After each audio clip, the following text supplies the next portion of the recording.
নমস্কার বন্ধুরা, গরম পড়ে গেল। এই সময় কিন্তু গাছের মাটি পাল্টানোর টাইম। এই সময় কিন্তু মাটি না পাল্টাতে গেলে কিন্তু গাছ ঠিক মতো বাড়বে না। এই সময় গাছের পাতা ছাড়বে, লেবু গাছটা এসবে সব ফুল আসবে। এই সময় যদি তাড়াতাড়ি আমরা মাটিটা না পাল্টাই, তাহলে কিন্তু গাছের পাতা ছেড়ে দিলে বা ফুল আসলে তখন কিন্তু আর আমরা মাটি পাল্টাতে পারবো না। এই সময় মাটি পাল্টাতে গেলে আমরা কি করি? সবসময় মাটি পাল্টানোর সময় মাটিতে সমস্ত খাবার দিয়ে একসঙ্গে মাটিতে রেডি করে আমরা গাছ লাগাই, কিন্তু সেটা করা যাবে না, সেটা কিন্তু ভুল। আমরা গাছ লাগানোর পর দেখি গাছ বাড়ছে কম, ঠিক মতো বাড়ছে না, পাতা ছাড়ছে না, আমরা বুঝতে পারি না মাটির প্রবলেম না কিসের প্রবলেম। কিন্তু ভুল হচ্ছে আমাদের, একসঙ্গে আমরা যেহেতু খাবার দিয়ে মাটিটা রেডি করে দিই, এই জন্যই হচ্ছে আমাদের প্রবলেম। কেন? মাটি যখন তৈরি করব, মাটির মধ্যে যখন খাবারটা দিই, খাবারটা কিন্তু নিচে উপরে মাটির সঙ্গে মিক্সড হয়ে যায়, এবং মাটি নিচেও থাকে যেমন টবের উপরেও থাকে। এবার যখন জল দিই, ও কিন্তু টবের নিচ দিয়ে কিন্তু অনেক খাবার বেরিয়ে যায়। এই জন্য আমাকে কি করতে হবে? এমন ভাবে খাবারটা দিতে হবে যেন খাবার না বেরায়। তার জন্য একটু বলে দিই কি করতে হবে। আমরা যখন গাছের মাটি চেঞ্জ করব, তখন আমরা মাটিটা তৈরি করব কিভাবে, আমি একটু দেখিয়ে দিচ্ছি।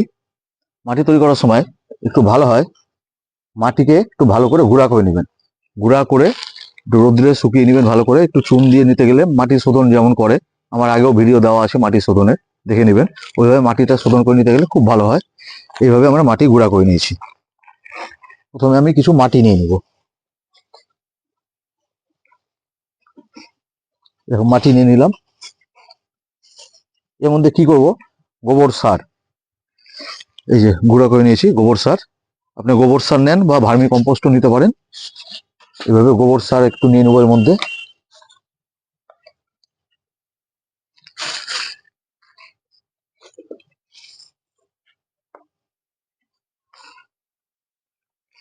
যদি 60% মাটি দেন, তো 40% গোবর সার দিতে পারেন। দিয়ে ভালো করে মাটিটাকে মাখিয়ে নেব। এর মধ্যে কিন্তু বেশি খাবার আমি কিছু দিব না, শুধু আমি 2-3টা জিনিস দিব। যেটা হচ্ছে একটু সাপ দিব, যাতে ছত্রাক থেকে আক্রমণ কম হয়, ছত্রাক না লাগে। একটু সাপ দিয়ে দিব শুধু। এর মধ্যে দিব একটু সিঙ্গেল সুপার ফসফেট, অল্প করে, এই এরকম পরিমাণ আমি একটু সিঙ্গেল সুপার ফসফেট দিব। কারণ এটা কি করে? এটা যেমন শিকড়কে শক্তিশালী করে এবং শিকড়ের গঠনও কিন্তু ভালো করে, মানে শিকড়টা বাড়তে কিন্তু খুব সাহায্য করে এই সিঙ্গেল সুপার ফসফেট। আর দিব কি? অল্প নিম খোল, যাতে একটু পোকা না লাগে। অল্প পরিমাণ একটু নিম খোল আমি এর মধ্যে দিয়ে দেবো। দিয়ে আর কিছু দিব না এখন। দিয়ে মাটিটাকে আমি ভালো করে মাখিয়ে নেব।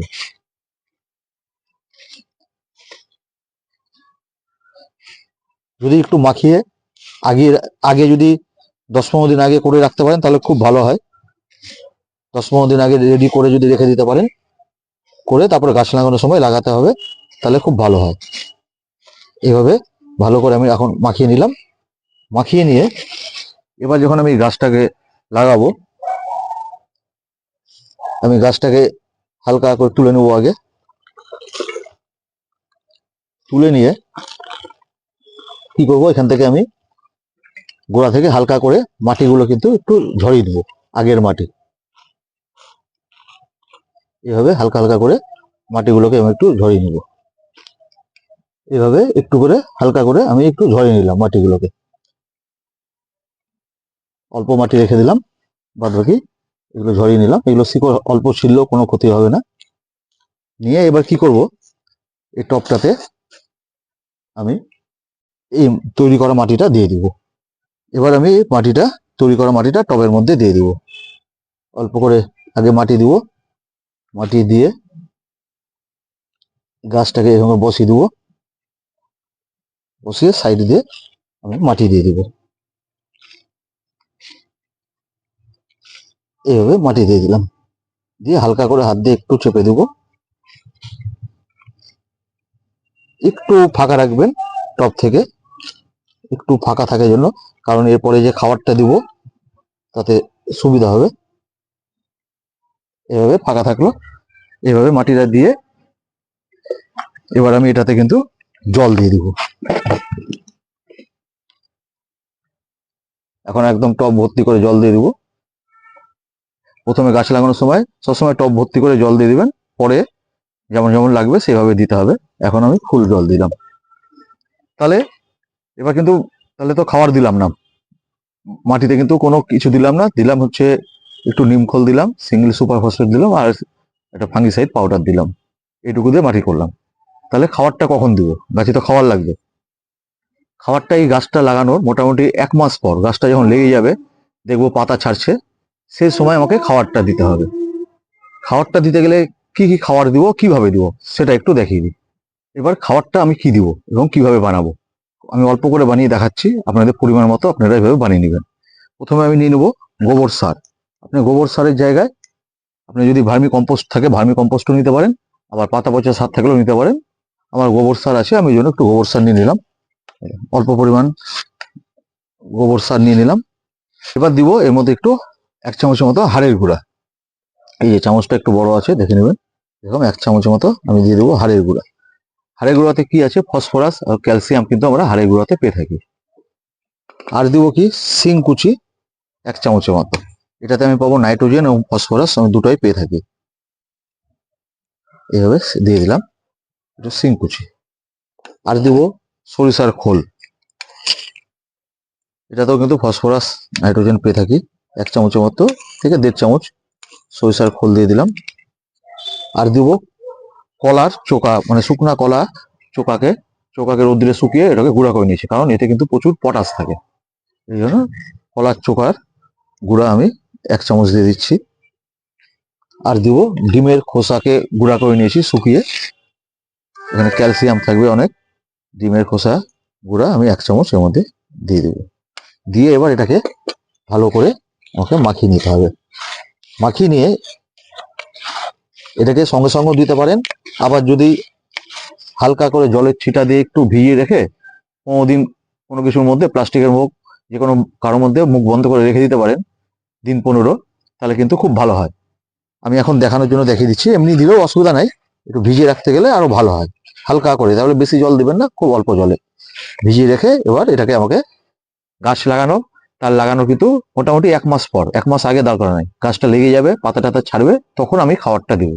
এবার কিভাবে দিব আমি দেখিয়ে দিচ্ছি।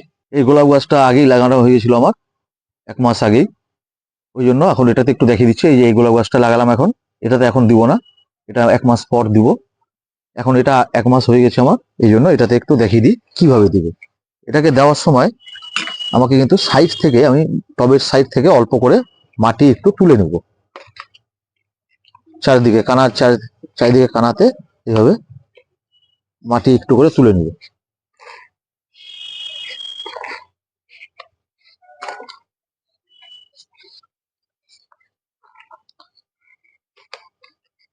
এক দেড় ইঞ্চি করে একটু খুঁড়ে খুঁড়ে মাটি তুলে নেব। তুলে নিয়ে কি করব, এই যে সারটা, এটা 1 মুঠ নিলাম, এইভাবে নিয়ে এটা আমি টবের চারিদিকে এইভাবে উপর দিয়ে এক সাইড দিয়ে দিয়ে দিলাম, 1 থেকে 2 মুঠ এইভাবে দিয়ে দিলাম। দিয়ে এবার কি করব, এই যে মাটিটা তুলেছিলাম এটা দিয়ে হালকা করে আমি আবার ঢেকে দেব।